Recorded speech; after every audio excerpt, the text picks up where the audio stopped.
하나님 말씀 보셨습니다. 하나님 말씀은 누가복음 6장 36절부터 38절까지 말씀입니다. 하나님 말씀은 누가복음 6장 36절부터 38절까지 말씀, 신약성경 99페이지입니다. 누가복음 6장 36절부터 38절까지 말씀 찾으셨으면 제가 봉독하겠습니다. 너희 아버지의 자비로우심 같이 너희도 자비로운 자가 되라. 비판하지 말라. 그리하면 너희가 비판을 받지 않을 것이요. 정죄하지 말라. 그리하면 너희가 정죄를 받지 아니할 것이요. 용서하라. 그리하면 너희가 용서를 받을 것이요. 주라. 그리하면 너희에게 줄 것이니 곧 후히 되어 누르고 흔들어 넘치도록 하여 너희에게 안겨주리라. 너희의 헤아리는 그 헤아림으로 너희도 헤아림을 도로 받을 것이니라. 아멘. 이 시간은 누가복음 57번째 강의가 되겠습니다. 성도의 영적 사고방식이라는 제목을 가지고 하나님 말씀 증거하도록 하겠습니다. 성도의 영적 사고방식. 우리는 오늘날 한 사람의 그리스도인 됨을 과연 무엇으로 규정할 것인가에 관한 문제에 관하여 우리는 심각한 혼란에 빠져 있는 시대에 우리가 살고 있습니다. 오늘날 전 세계의 기독교 문화권 안에서 기독교인을 규정하는 정의는 매우 모호합니다. 과연 어떤 사람을 기독교인이라고 우리는 규정해야 될 것인가? 우리는 소위 주관주의 시대에 살고 있습니다. 그러니까 실존주의와 포스트 모더니즘이 보편화된 시대의 특징이 무엇입니까? 주관화되어진 것입니다. 다른 사람이 나를 기독교인으로 인정하지 않을지라도 내가 기독교인이라고 생각하면 기독교인이라고 생각하는 겁니다.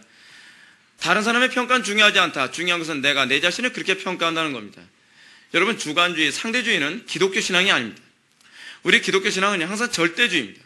항상 하나님의 말씀에 기초해서 내가 옳은 편에 있는가 틀린 편인가에 있는가를 항상 우리는 점검할 줄 알아야만 합니다. 성경이 내가 기독교인이 아니다라고 하면 기독교인이 아닌 겁니다. 성경이 내가 틀렸다라고 하면 틀린 것입니다. 성경이 뭐라고 얘기했느냐, 그리고 내가 성경에 부합한 삶을 살고 있느냐 그렇지 않느냐에 항상 우리가 관심을 갖는 것, 이것이 성도다움입니다. 물론 성도가 이렇게 살 때 성도가 이 땅에서 어떤 식의 취급을 받냐면 예수 믿는 사람들은 굉장히 편협하다, 독선적이다라는 소리를 듣게 되어 있습니다. 독선적입니다. 옳습니다. 편협합니다. 그 사람들이 봤을 땐 그렇습니다. 왜요? 상대주의자들의 관점에서 봤을 땐 그럴 수밖에 없죠. 그러나 여러분, 절대 진리를 가지고 있는 사람은요, 상대주의자들하고 타협을 하게 되면 그 절대적인 진리는 상대화되어버리는 오류로 빠져버리고 맙니다. 소위 기독교는 항상 무엇이냐면 기준 잡아주는 게 기독교입니다. 온 세상이 혼란에 빠져 있을 때 도대체 무엇이 옳은 거야?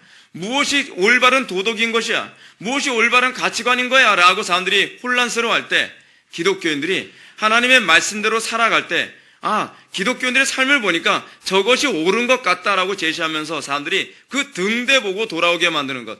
아무리 사람들이 인정하지 않아도 우리가 등대 역할을 하면 사람들이 절망에 빠졌을 때 다시 그쪽으로 돌아오게 되어 있다는 거예요. 로마 시대 때 기독교가 엄청난 박해를 당했습니다. 로마 시대 때 여러분, 기독교가 박해를 당한 이유가 무엇입니까? 기독교만 옳다고 하는 것 때문에 그렇습니다. 기독교에만 진리가 있고 기독교에서 믿는 하나님만이 참 하나님이다. 그래서 기독교는 결코 다른 우상들을 섬길 수 없다.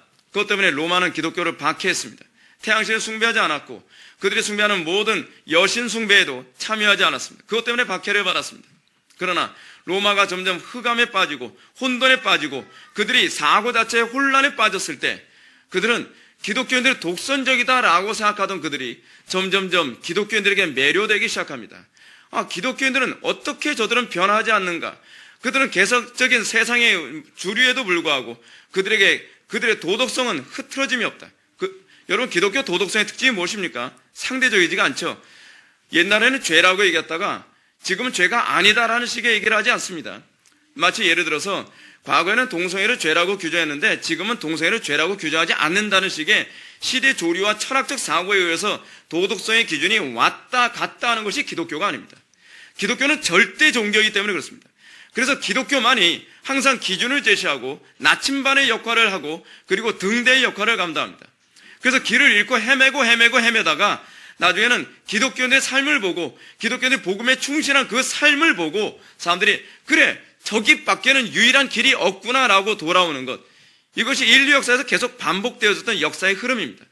오늘날 이 시대의 기독교가 또한 추구해야 될 것이 무엇입니까? 상대주의의 이 파도가 거셀 때 우리가 그 상대주의 거센 파도에 우리가 휩쓸려 가면서 살궁리를 찾는 것이 아니라 죽을지라도 그 파도에 우리가 매몰될지라도 이것이 옳다라고 하는 절대적인 진리 안에서 그 절대적인 가치관과 절대적인 방향성만을 가지고 살아갈 때 때가 이르면 하나님께서 놀라운 영광을 나타낼 것을 믿으시기 바랍니다.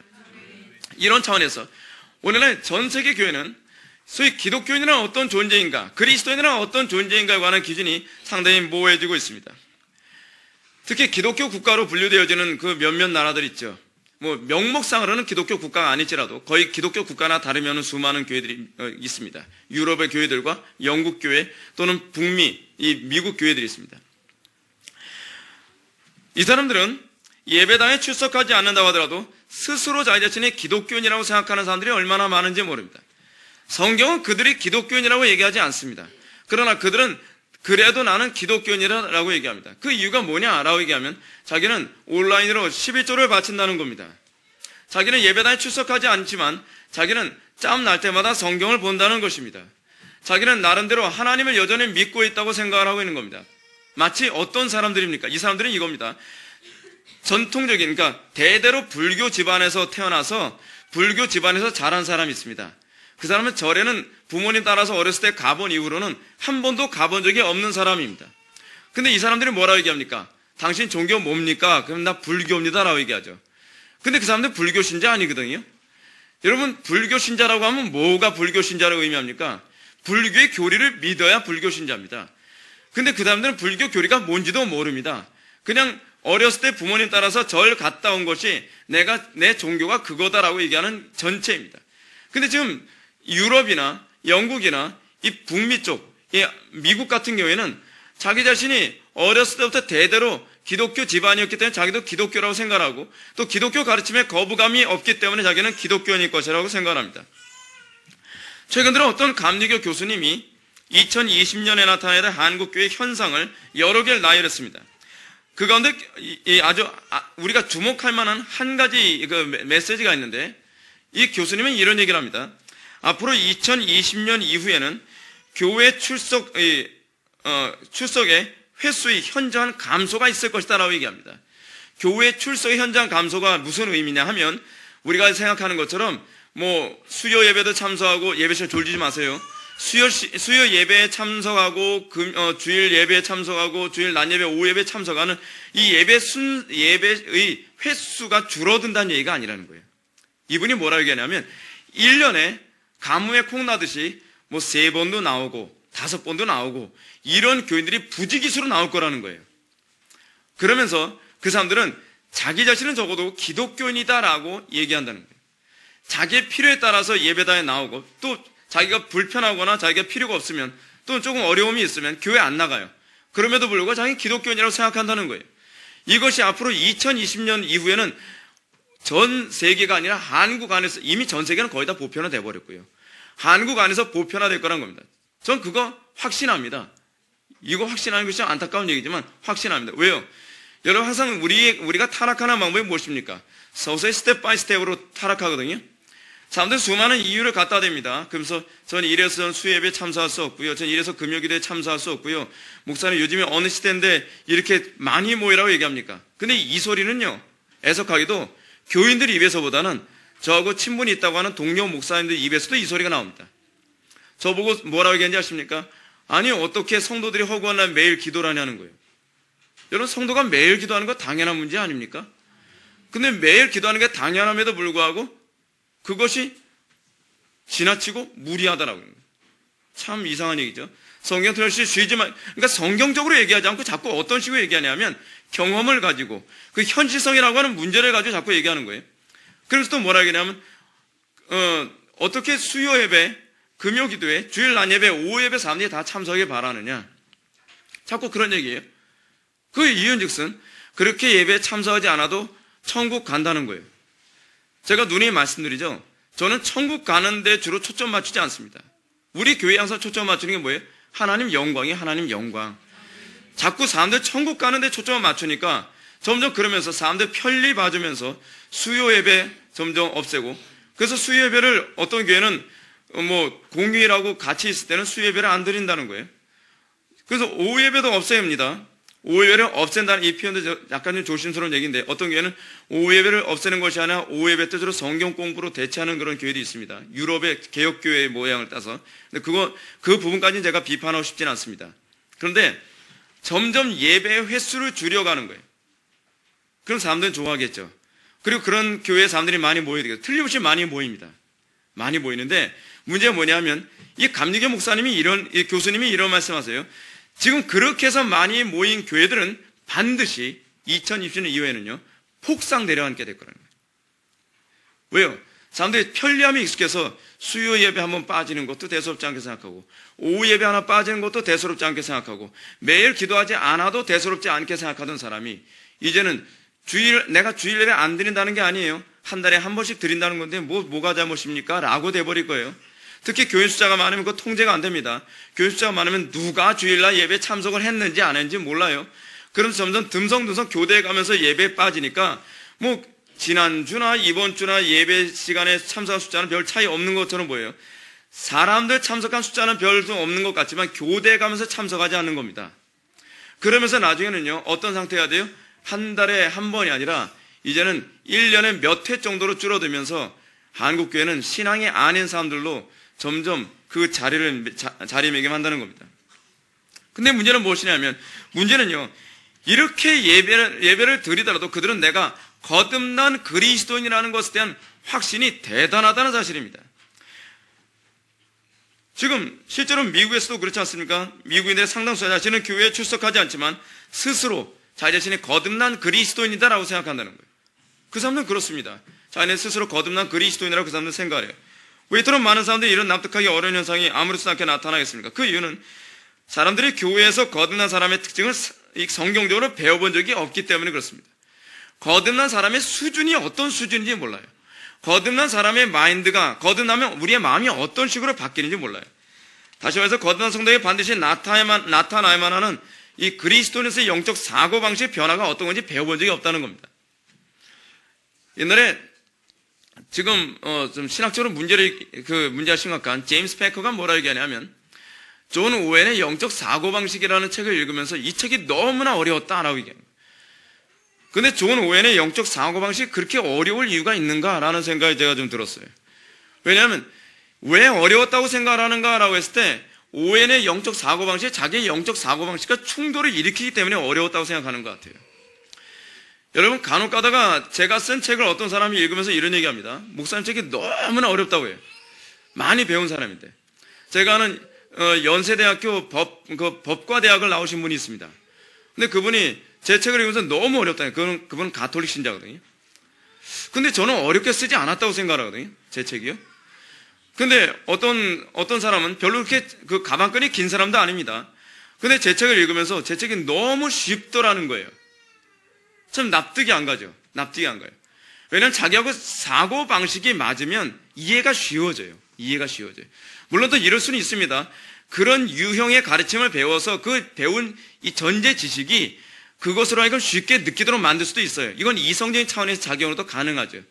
근데 문제는 무엇이냐면, 우리는 영적인 사고방식이 무엇인지를 배워본 적이 없어요. 그리스도는 어떤 방식으로 사고하는 사람인가를 배워본 적이 없단 말이에요.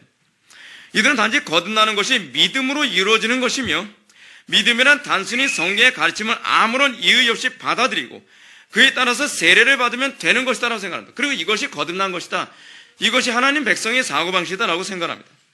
이들은 그리스도인이 된다 해서 굳이 사고의 변화나 삶의 변화가 있어야 될 필요는 없다고 생각합니다. 아니, 이들은 그렇게 배워왔습니다. 상당수의 설교자들은 구원이 오로지 믿음으로 이루어지며 행위를 배제한다고 가르쳤습니다. 행위가 없어도 믿기만 하면 구원받는다라고 편리하게 얘기해 줬습니다. 물론 이 말은 애매하지만 어느 정도는 타당한 얘기죠. 왜냐하면 우리는 행위로 구원받는 것이 아니니까. 행위로 구원받는 것이 아니라 한다 하여 우리에게 믿음이 행위를 유발하지 않는다는 것은 아닙니다. 행위는 반드시 믿음을 유발합니다. 이것이 기독교입니다. 행위로 구원받는다가 가톨릭입니다. 그러나 우리는 믿음이 행위를 유발한다고 합니다. 행위의 위치가 다릅니다. 믿음이 앞에 서느냐, 믿음이 뒤에 서느냐에 따라서 가톨릭이냐 기독교냐를 규정합니다. 믿음으로 구원받는다는 말은 반드시 회개를 동반합니다. 이게 굉장히 중요합니다. 그래서 회개하라 천국이 가까이 왔느니라라고 하는 것은 회개해야만 구원 받는다는 얘기예요. 그러니까 회개한다는 얘기가 이 신학적으로 따지고 보면 좀 복잡해지긴 하는데, 여러분 나중에 이 부분에 가서 제가 다시 한번 정리해서 말씀드리고요. 믿음으로 구원받는다는 말은 반드시 회개를 동반한다는 것이며, 회개 없는 믿음은 구원받은 믿음이 아니라는 얘기예요. 구원은 행위로 되지 않고 믿음으로 되지만, 믿음은 반드시 회개라는 행위를 동반한다는 얘기입니다. 그리고 그 회개는 단회적이지 않습니다. 간혹 가다가 사람들이 이런 얘기합니다. 저 과거에 회개했어요. 그래서 구원받았어요. 그 일시일 수도 있습니다. 성경에서 얘기하는 회개는 칼빈이 얘기했던 것처럼 단회적이지 않습니다. 성경에서 얘기하는 회개는 우리의 삶의 전체를 의미하는 회개입니다. 그래서 여러분들이 내가 구원받은 회개가 있다고 한다면 그 구원받은 회개가 유발하는 회개가 있습니다. 구원받은 회개는 우리들로 하여금 끊임없이 회개의 연속성상에 놓이게 만든다는 겁니다. 그래서 나는 날마다 회개하고 나는 날마다 죽노라라고 하는 이 바울의 고백이 우리의 고백이 되게 만듭니다. 그래서 일시의 특징이 뭐냐면, 일시적으로 이 하나님의 은혜, 한번 비춤을 얻고 하늘의 은사를 맛보고 성령에 참여한 자들의 특징이 무엇이냐면, 과거에 한번 회개한 것으로 끝나고 나도 과거에 그랬는데, 그 과거가 뭐 5년이 될 수 있고 한 10년 정도 그럴 수도 있지만 앞으로도 계속 그러지 않으면 그 회개는 일시일 수도 있다고 하는 두려움을 항상 가져야 되는 것이죠. 그래서 우리는 항상 하나님의 말씀 앞에 우리의 정과이고 십자가에 못 박는 것을 통해서 내가 그리스도 안에 있음을 항상 확인할 수 있게 되어지는 것입니다. 그러면 구원 얻는 자에게 나타나는 회개의 행위란 과연 어떤 정도를 얘기하겠습니까? 상당수의 사람들은 이 구원 얻는 회개의 수준을 예배당에 출석하는 정도로만 회개라고 생각하는 경우가 있습니다. 또 어떤 사람은 예배당에 출석하면서 종교 생활에 열심을 내는 것으로 생각하는 사람도 있습니다. 또 어떤 사람은 자신이 11조와 같은 헌금을 내는 정도로 생각하는 사람도 있습니다. 다시 말해서 자신의 삶에 종교적 생활을 첨가하는 것을 회개라고 생각한단 말이에요. 신앙은요, 자기의 일상의 삶에 종교적 생활을 하나 더 첨가하는 것이 신앙이 아닙니다. 첨가가 회개가 아니에요. 이 신앙이라고 하는 것은, 성경에 가르치는 구원 얻는 회개는 첨가가 아니라 이전의 삶과 가치를 완전히 버리고 새로운 것으로 바꾸는 겁니다. 그래서 사도 바울이 뭐라고 얘기했습니까? 이전 것은 지나갔으니 보라 새 것이 되었도다. 이것은요, 이전 것은 지나갔으니 보라 새 것이 되었도다라고 하는 이 말 속에는 단순히 내가 새로운 new creature, 새로운 피조물이 됐다는 것만을 의미하지 않습니다. 내 삶 자체, 그러니까 나의 삶의 라이프 스타일 자체가 다 새로운 피조물이 됐다는 거예요. 새로운 창조가 됐다는 거예요. 그래서 여러분, 헬라어 원문을 보게 되면 creature라고도 얘기하고 어떤 번역은 creation이라고 얘기합니다. 이게 무슨 얘기냐면, creature라고 얘기하면 어떤 개념이면 나 하나가, 내 creature라고 하는 나 하나, 내 영혼이 바뀌었다, 새롭게 창조됐다라고 하는 개념인데, 폴 워셔 목사님은 creature가 아니라 creation이라고 자꾸 얘기해요. 왜요? 내 삶 자체가 다 새롭게 됐다는 거예요. 내 삶 자체가. 내 삶 자체가 새롭게 창조된 거예요. 내 가정의 삶이 새롭게 창조되어지고, 내 직장의 삶이 새롭게 창조되어지고, 내 어떤 삶의 모든 영역이 다 새로운 창조를 맛보게 되었다는 거예요. 이게 바로 구원이에요. 예수를 믿고 나면 그래서 어떤 표현이 나오냐면, 소위 이게 적절한 표현은 아니지만 운명이 바뀌었다는 얘기가 나와요. 과거에 나는 세상에 호의호식하면서 평탄하게 출세가 보장되는 삶을 살았는데, 예수 믿고 나선 나의 모든 삶은 출세의 보장도 다 없어져 버리고 말고 나의 삶의 모든 것이 십자가의 삶으로 다 바뀌어버리는 거예요. 운명이 바뀌어버리는 거예요. 마치 사도 바울이 그 가마리엘 학파에서 공부를 하고 나서 예수 믿는 사람들 잡아 죽이고 돌아다닐 때 그의 삶은 어땠습니까? 그의 삶 자체가 출세가 보장되고 미래가 보장되는 삶이었어요. 근데 사도 바울이 예수님을 영접하고 나서 그에게 나타나는 것이 무엇입니까? 그의 삶 자체가 새로운 창조가 일어나기 시작해요. 그는 이전하고는 다른 삶을 살게 되어져요. 그는 이제는 십자가의 삶이고 고난의 삶이고 날마다 그리스도의 영광 위에 살아가는, 그리고 날마다 그리스도와 동행하는, 그리고 그리스도와 한 몸을 이루는 삶으로서 내 삶 자체가 새로운 창조, 크리에이션을 경험한단 말이에요. 이게 믿음이에요. 이게 믿음. 이게 바로 회개 얻은 믿음이란 말이에요. 이런 차원에서 오늘 본문은 우리가 뒤바꾸어야 할 참된 성도의 회개 수준이 어느 정도인지, 우리의 삶의 방식, 라이프 스타일이 과연 어느 수준으로 뒤바뀌어야만 하는지에 관해서 37절 말씀부터 우리가 한번 살펴보도록 하겠습니다. 37절 말씀 다 같이 한번 읽어보겠습니다. 시작.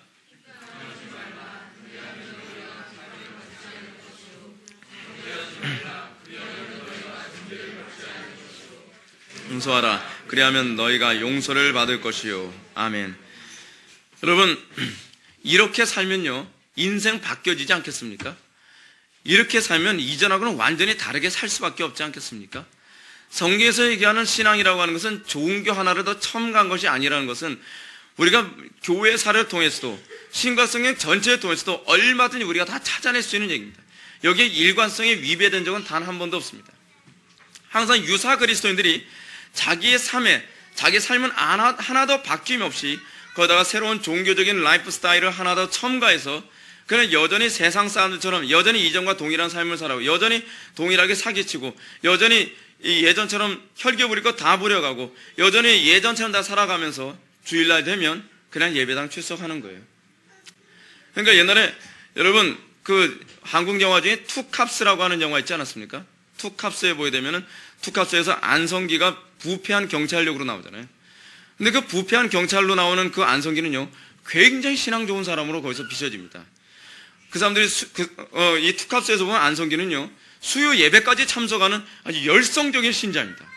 예배 시간에 절대 졸지도 않습니다. 예배 시간에 아멘도 잘합니다. 아멘! 아멘! 이 풍자하게서 표정도 얼마나 익살스럽게 행동하는지 모릅니다. 그래서 헌금도 철저히 합니다. 그리고 나서 예배 끝나고서 세상에 나가면 똑같이 욕하고 똑같이 사기치면서 똑같이 등치고 돌아다닙니다. 박중훈이가 이 부패한 경찰 보면서 맨날 욕하지 않습니까? 근데 그 사람이 교회 집사예요. 교회 집사. 이게 성도의 모습이 아니라는 거예요. 기분 나쁜 영화지만 정확하게 풍자한 거예요. 이게 어떻게 보면 이게 기독교 영화 아닌가 막 그런 생각이 들 정도로 한국교회 교인들이 정말 반성해야 될 게 이겁니다. 교회에 오면 거룩하고 성결한 그리스도인처럼 교회 밖에 가면 세상 사람들에게 박수 받는 사람으로, 여러분 그리스도인으로 살게 되면요 세상 사람들에게 박수 받을 수 없습니다. 핍박 받을 수밖에 없고 십자가 질 수밖에 없습니다. 특히 오늘날처럼 악한 세대에서 여러분 세상 사람들한테 칭찬받는다 한다면 여러분들에게 화가 있을지로다. 세상 사람들에게 칭찬받는다는 건 그들과 우리의 라이프 스타일과 사고방식이 같다는 얘기 아닙니까? 오늘날 우리 이 기독교인들의 가장 심각한 문제는 뭐냐면 사고방식이 교회 밖을 벗어나지 못한다는 사실입니다. 안성기 같은 사람들이 교회 안에 바글바글하죠. 바글바글해요. 근데 문제가 뭐냐면 이 사람들이 바꾸려고 들질 않아요. 교회 안에서 이것이 정상적인 그리스도인의 삶이라고 너무나 익숙해져 있어서 바꾸려고 들지 않아요. 왜요? 그래도 난 천국 간다는 확신이 강하니까요. 그러니까 저는 도대체 천국 얘기만 나오면 이제는 알러지 반응이 생겨요. 천국 얘기 좀 그만했으면 좋겠다. 막 그런 생각이 들 정도예요.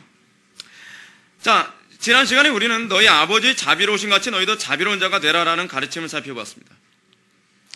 이런 주님의 명령 앞에서 우리가 당황하게 되는 것이 무엇입니까? 그것은 우리가 자비로워야 된다는 성경의 가르침이 아닙니다. 우리라고 어떻게 자비로우라는 가르침이 우리로 스트레스 받게 만듭니까? 아버지의 자비로움 가치가 우리로 하여금 당황하게 만들고 우리를 심각하게 만드는 겁니다. 왜 그렇습니까? 하나님 아버지와 같은 수준의 삶만이 성도를 세상과 구분되게 하며 이런 삶을 살 때라 비로소 하나님의 형상, 즉 임하고 대의라고 할 수 있기 때문에 그렇습니다.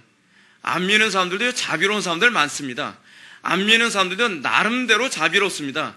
아니, 어떤 면에서는 이 안 믿는 사람들 중에서는 기독교인들보다도 자비롭게 사는 사람들 많이 있습니다. 그렇기 때문에 우리 주님께서 세상과 구분되어지는 자비로움이란 그냥 너희들이 나름대로 주관적으로 기준을 세우는 상대적인 자비로움이 아니라는 거예요. 절대적인 자비로움. 그 절대적인 자비로움은 어떤 자비로움? 아버지의 자비로움 가치라는 거죠. 그런 사람들이 자꾸 이렇게 얘기하죠. 믿음이 없는 사람들이 항상 하는 소리가 이겁니다. 어떻게 우리가 그렇게 살아라고 얘기해요. 어떻게 그렇게 살죠? 사람은 할 수 없다고 틀린 성경이 얘기하고 있죠. 사람으로는 할 수 없을 때 하나님은 할 수 있느니라. 이걸 믿는 게 이게 믿음입니다. 어떻게 그렇게 살아라고 애시당초부터 부정을 한다면 그건 믿음이 아닌 것이지요. 하나님께서 그렇게 말씀하셨으면 믿어져야만 합니다. 히브리서 4장의 말씀처럼 믿음으로 화합하는 신앙이 정상적인 신앙입니다.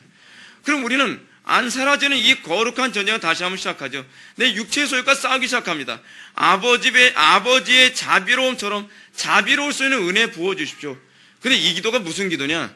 나의 정과 육을 자비롭지 못한 나의 정과 육을 십자가에 못 박음으로 말미암아 비로소 나는 죽고 예수 그리스도께서 나로 말미암아 삶으로 나타나는 그 자비로 비로소 나타난 거죠. 죽지 않으면, 십자가 지지 않으면 아버지의 자비로운 가치는 죽어도 안 나타납니다. 이 약간 모순된 얘기죠. 죽지 않으면 죽어도 안 나타나요. 오늘날 기독교인들에게서 왜 세상과 구분되어지는 이 자비로움, 세상과 구분되어지는 그 사랑이 나타나지 않는가? 문제는 뭐냐? 죽지 않는 데 문제가 있습니다. 십자가에 우리의 정과 육을 십자가에 못 박는 법을 우리는 모릅니다. 그것은 이제 전설 따라 삼천리가 되어버리고 말았습니다. 우리는 이제는 십자가에 못 박는 신앙이라는 것이 무엇인지 막연하고 그리고 관념적으로만 이해할 뿐입니다. 아무도 그렇게 살지 않습니다.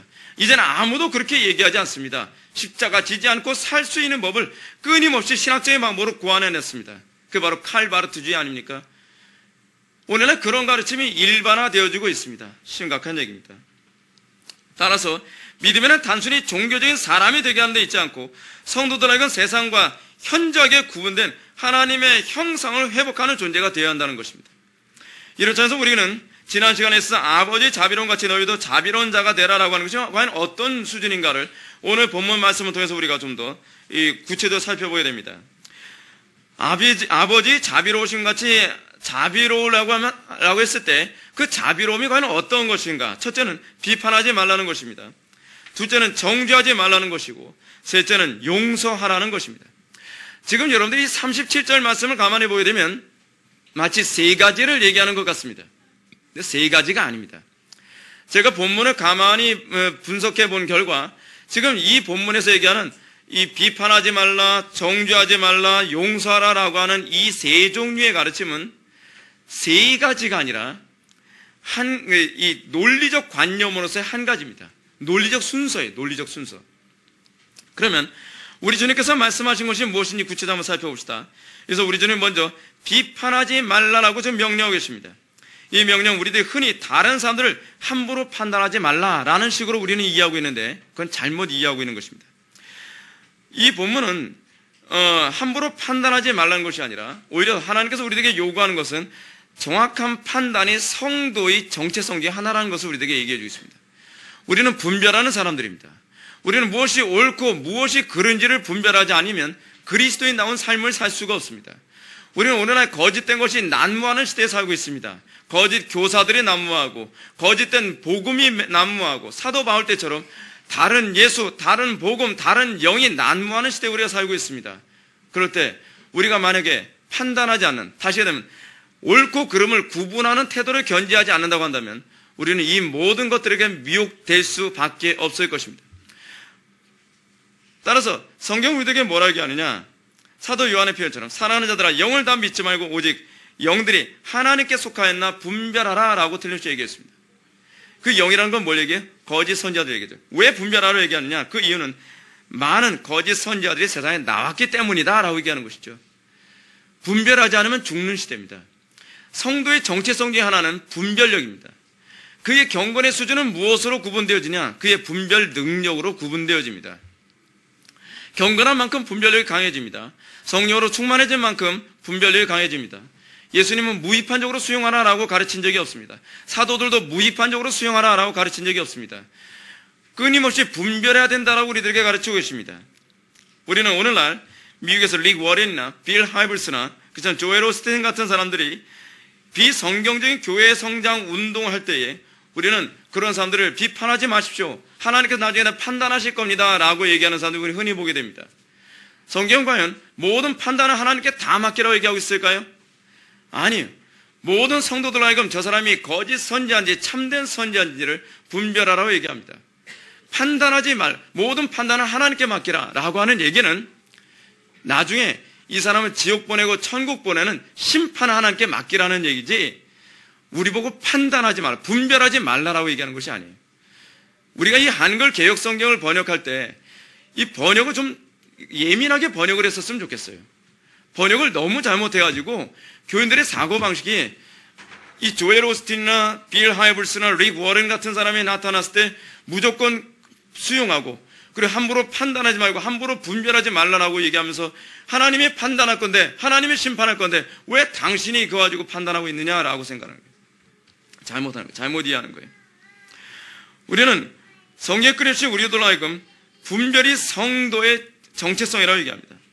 그것은 우리 주님께서 사람을 결코 믿음의 대상으로 보지 않았다는 것을 여러분들이 잘 알아야만 합니다.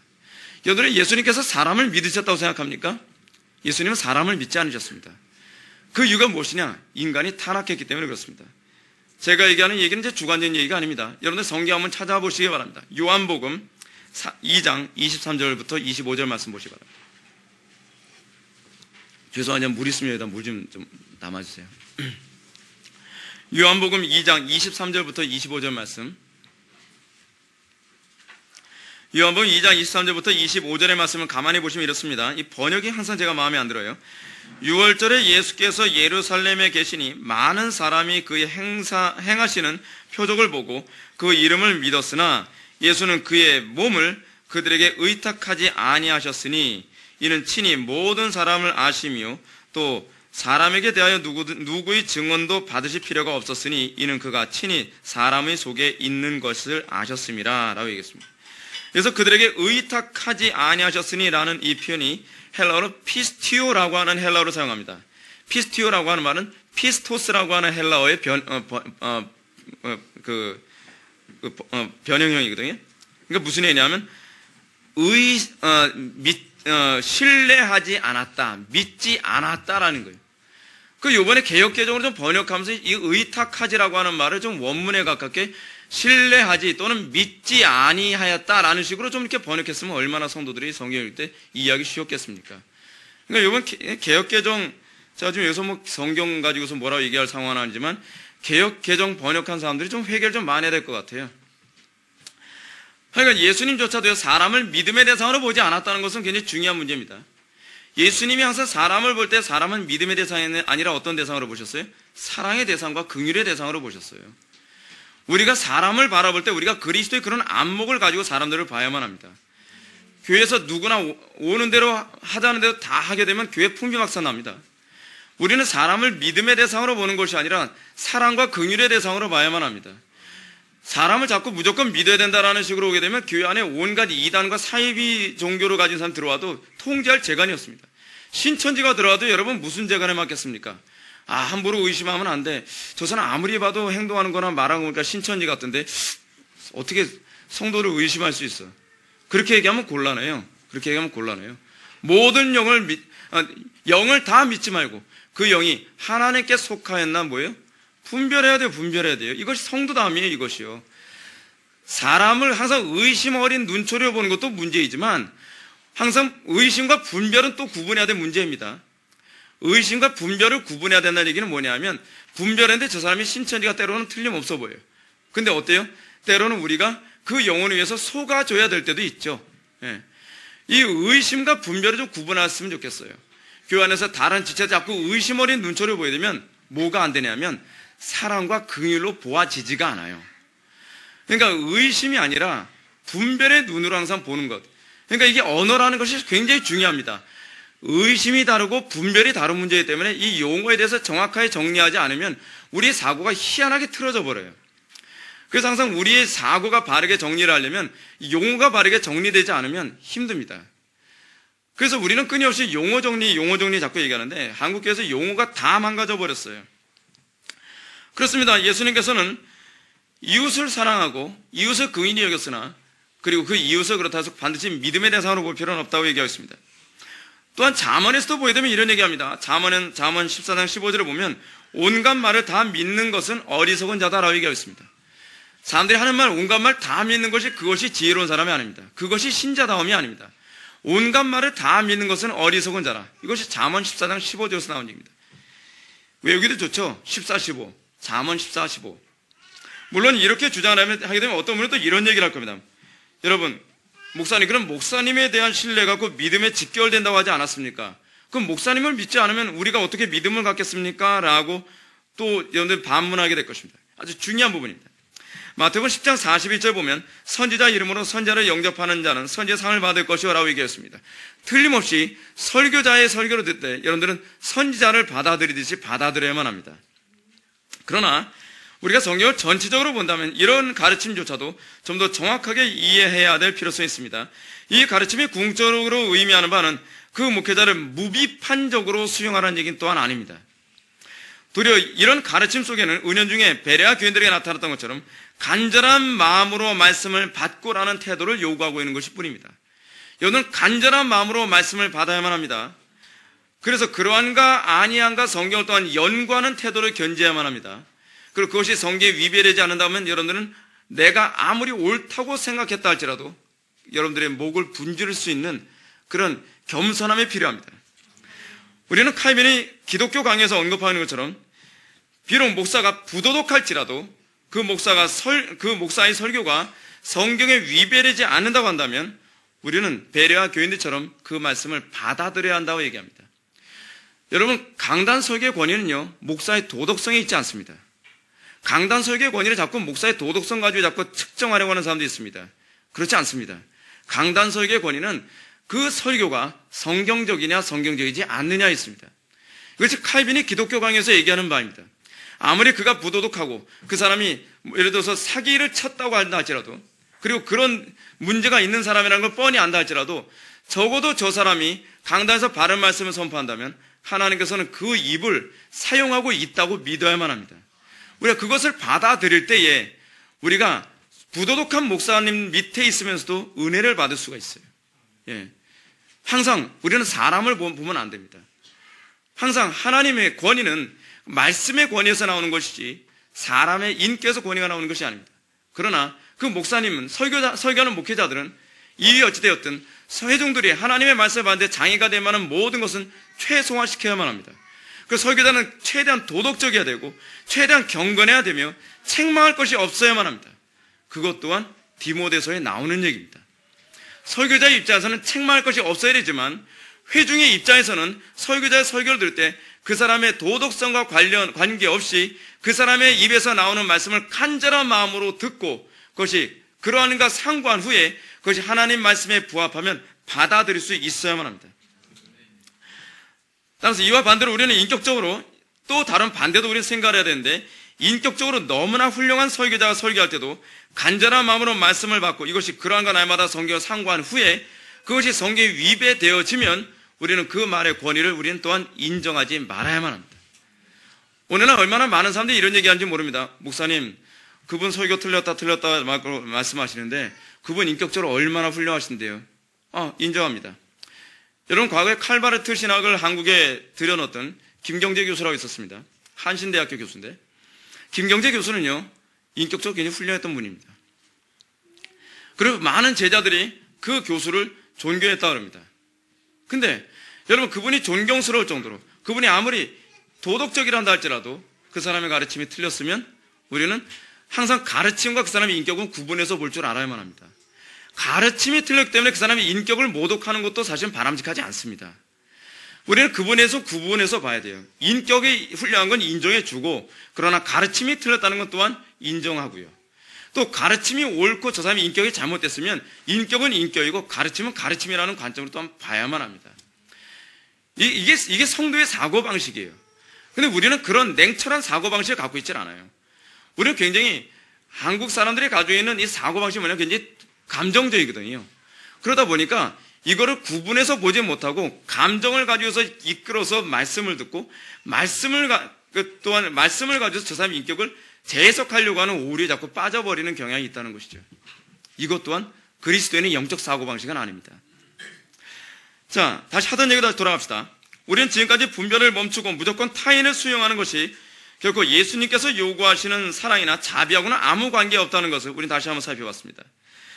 그러면 우리 주님께서 요구하시는 자비의 실천으로서 비판하지 말라라는 것은 무엇을 의미하는 것이겠습니까? 먼저 우리 주님께서 비판하지 말라고 한 말의 헬라의 원 의미를 봅시다. 비판하지 말라라고 하는 예수님의 가르침으로서 이 비판이라고 하는 이 헬라어는 크리노라고 하는 단어를 사용합니다. 자주 들으셨죠? 크리노라고 하는 얘기는 무슨 얘기입니까? 심판하지 말라는 거예요. 심판하지 말라. 여러분, 언젠가 우리가 그 극장에서 한동안 좀 그 히트 쳤던 영화 하나 있었죠. 어벤져스. 응징자. 뭐 옛날에 짱클로드 반담 때도 뭐 어벤져라고 하는 영화가 나왔는데, 이 어벤져가 뭡니까? 이 어벤져 내용은 주로 이런 거잖아요. 저 사람이 내 사랑하는 누구를 죽였어요. 죽이니까 어떻게 해요? 무술을 어렸어서 연마를 해가지고 내가 복수해서 내가 심판하겠다. 이게 어벤져입니다. 근데 우린 자꾸 이 어벤져가 되려고 그래요. 어벤져. 우리가 자꾸 심판자가 되려고 한단 말이에요.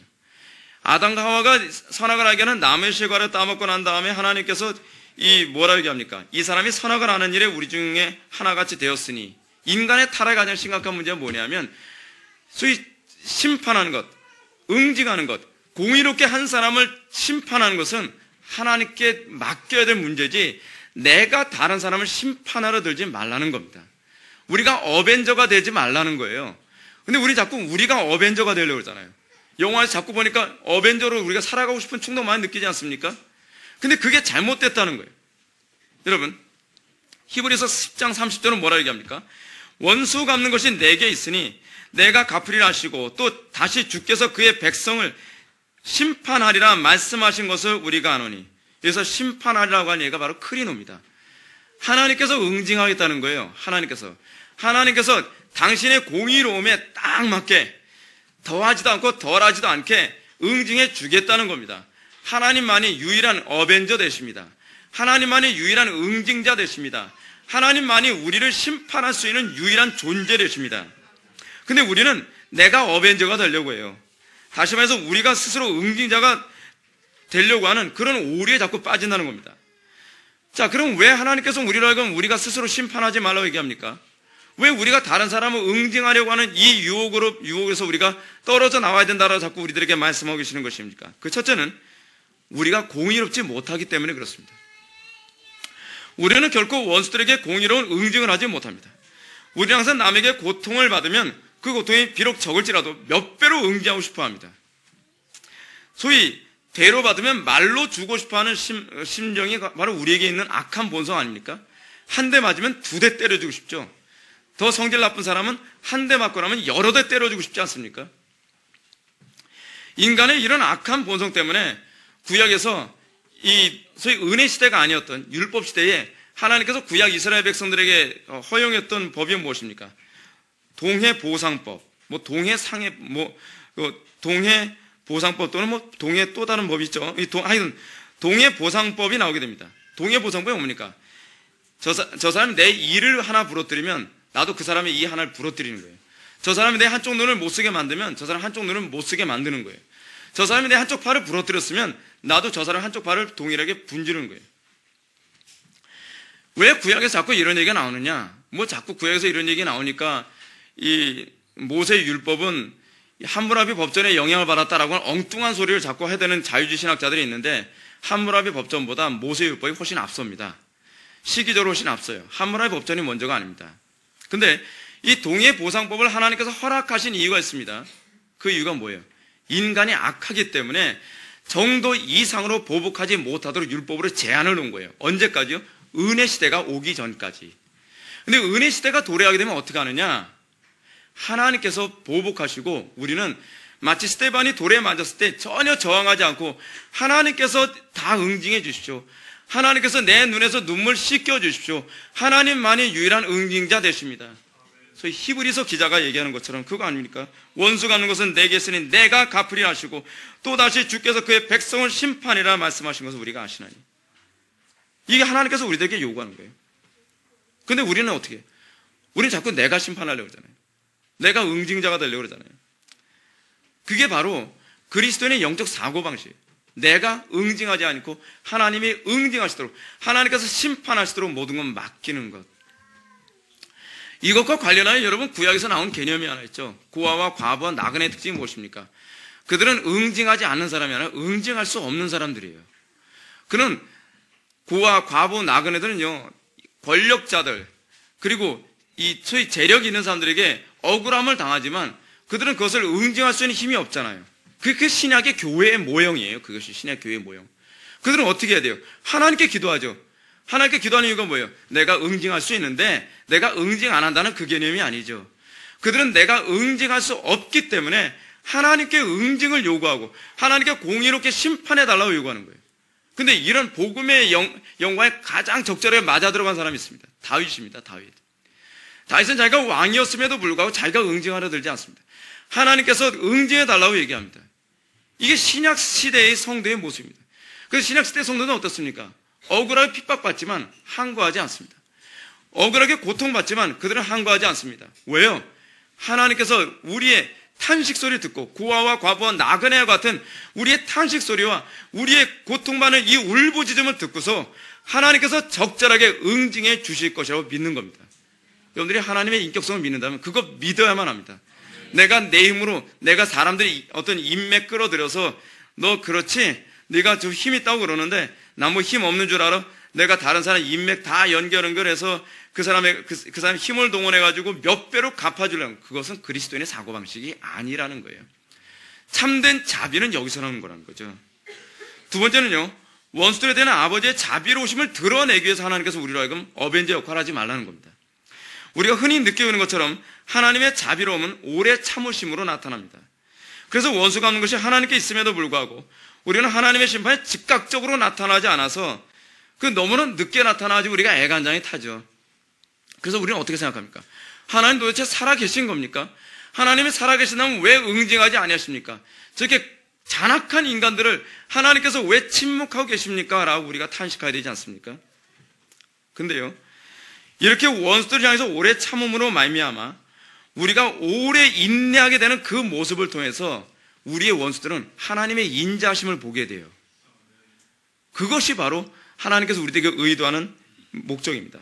또 한편으로는 뭐냐면 하나님께서 저 극악무도한 원수들을 하나님께 응징하시는 것을 오래 놔두심으로 말미암아 우리는 우리 자신을 뒤돌아보게 됩니다.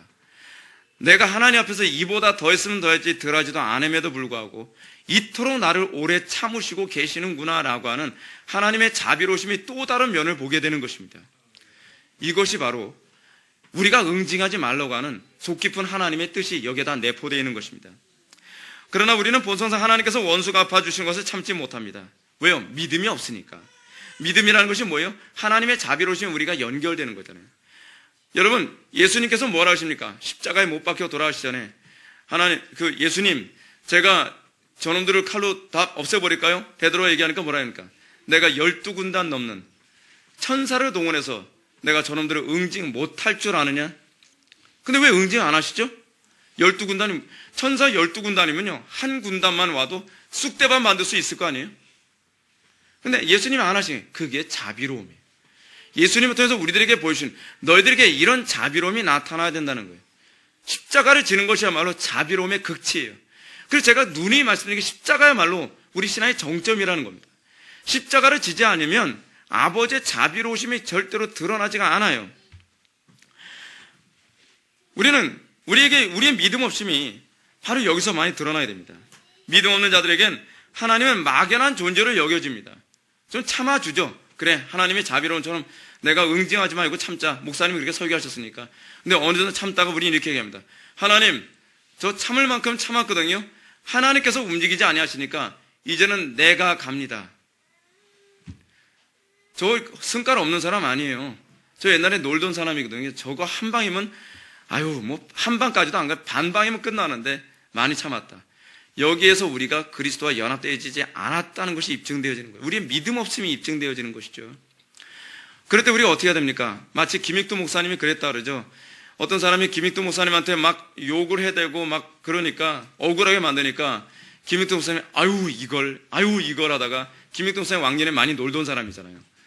그러다가 강대상 뒤로 돌아가서 그랬다는 거예요. 하나님, 인간 김익두 아직 덜 죽었습니다. 나 좀 죽여주십시오. 이게 믿음입니다. 이렇게 하면서 아버지의 자비로우심이 우리에게서 나타나는 겁니다. 그러면 우리 주님은 비판치 말라 그래야면 너희가 비판받지 않을 것이오 라고 말씀하셨는데, 이는 원수를 향해서 스스로 자기 힘으로 다른 사람을 심판하려 들지 말라. 우리가 심판하는 권자는 하나님만이 할 수 있는 그 하나님의 권자를 찬탈하려 들지 말라. 모든 것을 공의롭게 심판하시는 하나님께 맡기라라고 우리에게 요구하고 계시는 것입니다. 자, 그러나 아버지의 자비로움과 같은 자비로움은 원수를 향한 심판을 아버지 하나님께 맡기는 것만으로 끝나지 않습니다. 그 자비로움을 드러내는 또 다른 논리적 구조가 있는데, 우리 주님은 원수 향해서 정죄하지 말아야 할 것을 또한 경고하고 있습니다. 이것이 우리에게 나타나야 되는, 아버지의 자비로움이 드러나기 위해서 나타나기 위해서 필요한 두 번째 부분입니다. 정죄하지 말라. 여기서 예수님의 가르침은 법정에서 재판하거나 선악을 분별하는 자체를 금한 것이 아닙니다. 우리는 때로는 법정에서 이 문제를 다뤄야 될 때도 있습니다. 우리 주님은 자기 자신이 하나님의 자리에 재판관으로 앉아서 다른 사람을 판단하고 정죄하는 사람의 태도를 금하신 것입니다. 이 말씀은 어찌 보면 바로 전에 비판하지 말라라고 하는 말과 좀 비슷해 보일 수 있습니다. 그러나 이 말씀은 앞의 명령과 어떤 차이가 있는데, 전자는 죄에 대한 집행 권한이 하나님께 있다는 얘기예요. 집행권과 관련된 것이 전자고요. 그리고 비판하지 말라라고 하는 이 후자는 한 사람의 잘못에 대해서 유죄, 무죄를 단정하는 것이, 소위 판결권이 하나님께 있다는 얘기입니다. 판결권에 관한 문제입니다. 전자는 뭐예요? 집행권과 관련이 있고, 두 번째는 판결권과 관련을 맺고 있어요. 이런 사실은 정죄하지 말라는 헬라어에 더 잘 나타나는데, 헬라어의 정죄하지 말라고 번역된 이 헬라어, 이 카타디카조라고 하는 이 헬라어는요, 유죄 판결을 하다, 저주를 하다라는 의미를 갖고 있어요. 판결권과 관련을 맺고 있는 거죠. 자, 이런 주님의 명령과 관련된 것을 우리가 이해하는 데 도움이 되는 것이 뭐냐면 욥의 이 사건입니다. 욥이 고통받고 있었습니다. 욥이 끊임없이 어려운 가운데 처해 있었습니다. 근데 친구들이 와서 뭐라 합니까? 표면적으로 나타난 하나님의 뜻을 전혀 알지도 못하면서 표면적으로 나타나는 욥의 현상만을 바라보면서 계속 정죄하지 않습니까? 마치 자기 자신의 판결권이 있는 것처럼, 너 이래서 그래, 너 이래서 그래. 이 욥기서 보면 주구장창 그 얘기입니다. 계속 욥을 정죄하는 일이 계속 주구장창 나갑니다. 근데 결국 어떻습니까? 결국 우리의 욥기 마지막 부분을 보게 되면 하나님께서 누가 의롭고 누가 의롭지 않다는 하나님의 판단과 그 친구들의 판단하고는 완전히 달라요. 판결권, 최종 판결권은 하나님께 있습니다. 예를 들어서 우리는 이런 것과 아울러서 우리는 간혹 어떤 사람이 자신의 의도한 바와 다르게 예배에 늦을 수도 있습니다. 근데 우리는 예배에 늦는 외형적인 모습만 보면서 저 사람 신앙이 있다, 없다, 저 사람이 하나님의 백성이다, 아니다, 저 사람이 거듭났다, 거듭나지 않았다, 우리가 막 판결하고 막 정죄하고 막 지옥으로 보냈다, 천국으로 보냈다, 왔다 갔다 하지 않습니까? 그러지 말라는 거예요. 최종 판결권은 하나님께 있다는 겁니다. 그러면 우리가 하나님만을 의존해야 돼요. 하나님만을. 하나님께서 모든 것을 정죄하고 판단해요. 자, 근데 그렇다고 해서 우리는 교회 안에 예배에 만약에 늦었을 때 우리 교회에 권징석이 있지만 표면적으로 나타나는 그 예배에 지각하는 문제에 관해서 우리가 권징을 하지 않아도 된다는 얘기 아닙니다. 권징을 하는 것은 교회의 질서와 관련된 문제이고, 실제로 하나님께서 그 사람이 무엇 때문에 늦은지는 하나님께서 판단할 것이므로 우리가 그가 옳다, 그르다, 악하다, 선하다라고 함부로 정죄하지 말라는 것입니다. 그렇게 함으로써 하나님의 온유함이 드러나게 될 것이라는 것입니다. 그리고 우리는 이렇게 접하게 됐을 때 우리는 아버지의 자비로움처럼 자비롭게 해서 필요한 또 다른 한 가지 필요한데 그것은 바로 용서입니다. 우리가 스스로 심판자가 되지 않고 또 우리 스스로 한 사람 함부로 판결하지 말아야 한다 했을 때 최종적으로 주님께서 아버지의 자비로움을 나타내는 방식은 바로 용서라는 것입니다. 우리 주님께서 용서하라, 그래야면 너희가 용서를 받을 것이요 라고 하신 말씀처럼 하나님의 자비로움을 드러내시는 가장 핵심적인 태도는 바로 용서에 있다는 것을 우리는 기억해야 합니다. 근데 신기한 건 뭐냐면요, 이 순서는 역순서입니다. 용서를 해야 함부로 저 사람을 정죄하지 않고요, 정죄를 하지 않아야 응징하지 않습니다. 순서는 정반대예요. 근데 용서를 강조하기 위해서, 제가 보기엔 그렇습니다. 누가는 용서를 강조하기 위해서 응징을 맨 앞에 두고 이 응징권 이거를 맨 앞에 두고 그 다음에 판결권을 그 다음에 두고 그 다음에 용서를 맨 마지막에 둔 것으로 저는 그렇게 보여집니다. 이렇게 함으로써 어떻게 해요? 하나님께서는 당신의 자비로움을 교회를 통해서 드러나기 원하는 것입니다. 그러니까 우리가 용서를 하지 않으면 그 다음 단계에 대한 유혹으로 계속적으로 넘어가게 된다는 것을 기억해야만 하죠.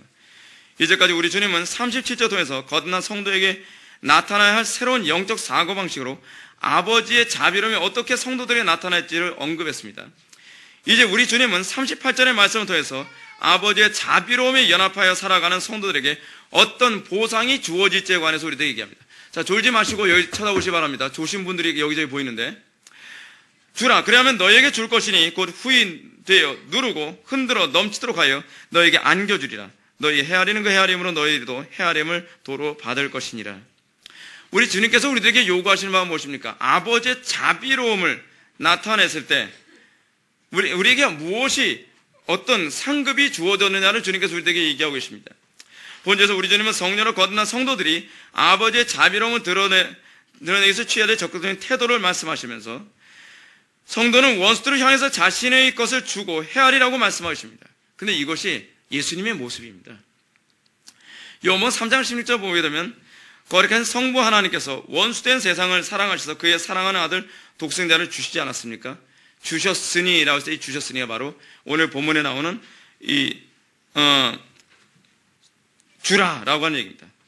이 디노미라고 하는 거예요. 아낌없이 주는 태도. 아낌없이 주지 않으면 용서가 불가능해요. 아낌없이 우리가 주는 이 태도를 견제하지 않는 한 우리는 아버지의 자비하심을 드러낼 수 없습니다. 그리고 우리가 이렇게 살아갈 때 하나님께서 우리를 헤아려 주실 것이라고 얘기하는 겁니다. 사랑하는 성도 여러분, 이제 말씀에 들어가겠습니다. 우리가 하나님의 구원의 은총을 받는 것은 다만 그를 믿을 뿐만 아니라 또한 그를 위하여 고난도 받게 하려 하심이라. 이것이 하나님께서 우리들에게 믿음을 주신 이유입니다. 우리는 자꾸 믿음을 어떻게 생각합니까? 그래, 예수님께서는 그는 질고를 받아 고난을 당했고 그가 찔림을 받아 그가 상함을 받아 나는 나음을 얻고 뭐 이런 식으로 자꾸 해석을 하죠. 예수님이 가난했으니까 나는 부해야 되고, 예수님께서 고난 받으셨으니까 나는 고난 안 받아도 되고, 예수님께서 죽으셨으니까 나는 살아야 되고, 우리는 소위 그런 것만 자꾸 추구하는 것은 믿음이라고 생각합니다. 근데 이 성경 구조도 전체의 문맥과 연결해서 생각해 보십시오. 사도 바울이 로마서 5장 3절에서 뭐라 얘기합니까? 다만 그를 믿을 뿐만 아니라 또한 그를 위하여 고난도 받게 하려 하심. 이게 예수 믿음의 특징입니다. 고난 받게 하기 위해서 믿음 줬다는 얘기입니다. 믿음이 있느라면서 고난 안 받으면 믿음이 아니라는 얘기예요. 그리스도를 위해서 고난 받게 하기 위해서 믿음을 준 겁니다. 우리가 성령으로 거듭나게 되었다는 것은 이전과 완전히 다른 삶을 살도록 변화된 겁니다.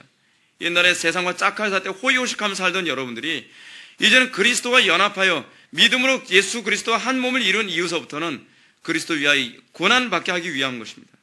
운명이 바뀌는 것, 새로운 인생이 창조되는 것, 이것이 바로 믿음의 역사가 동반하는 현상입니다. 사도 바울의 표현처럼 우리가 죄의 종이 되었을 때는 의에 대해서 자유로웠습니다. 그러나 우리가 이제 성령으로 거듭난 이후부터는 죄로부터 해방되고 하나님께 종이 되어 거룩함에 이르는 열매를 맺도록 우리가 창조된 것입니다. 우리는 의의 종이 됐습니다. 더 이상 우리는 의를 행하는데 자유롭지 않습니다. 우리는 의를 행하지 않고서는 견딜 수 없는 마음을 받았습니다. 우리는 죄에 대해서 자유로워졌을 뿐이지 의에 대해서 자유를 선언받은 존재가 아닙니다. 과거에 여러분들이 거듭나기 전에는 죄를 지는데 자유로웠습니다. 아니, 의를 행하는데 자유로웠습니다. 그래서 여러분들은 의를 행하지 않는 삶을 살았습니다. 그러나 우리는 이제 죄에 대해서 자유롭고 의에 대해서는 종된 존재로 살아가는 존재들입니다. 우리가 의를 행하여 살아감으로써 예수 그리스도의 고난과 핍박에 연합하게 되고, 우리가 다만 그를 믿을 뿐 아니라 또한 그를 위하여 고난도 받게 됨으로 말미암아 예수 그리스도의 자비로우심을 우리 통해서 드러내기를 기뻐하신다는 것을 믿으시기 바랍니다. 다 같이 기도하시겠습니다. 사랑이 많으신 하나님 아버지, 우리에게 그리스도의 영적 사고방식이 우리에게 그대로 임하게 하여 주이사 우리 통해서 아버지의 자비로움이 나타날 수 있는 믿음 주시고, 우리로 하여금 주님께서 영광 받으시기에 합당할 수 있도록 은혜 베풀어 주옵소서. 예수님의 거룩하신 이름으로 기도 올렸나이다. 아멘.